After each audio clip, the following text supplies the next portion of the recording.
I mean, the LPGA and women's tennis, They're making money. They make money. Yeah. They make it. There is no, I mean, there's no reconfiguration of reality to allow for it. Yeah. There are enough people watching and enough advertisers and sponsors and just industrial participants in clothing and equipment and everything under the sun having to do with golf as it relates to women and their participation and enjoyment of it.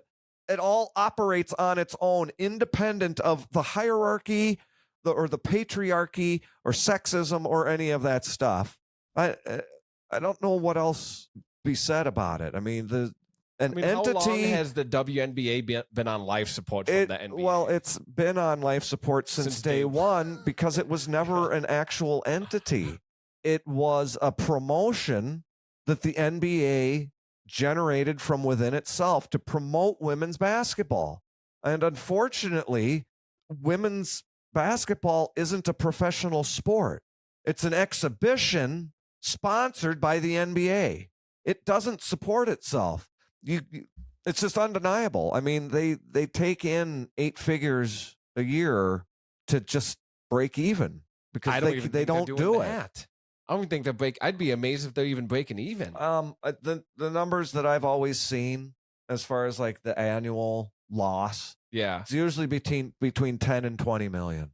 Okay, so you have then you pile on top of that the absolute ignorance of making any claims to wanting to divvy up the revenue between the teams and the players like they do in the NBA.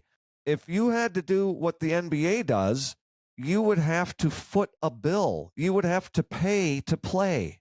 There's nothing left over from the revenue. The revenue covers part of what it costs, and then the NBA covers the rest.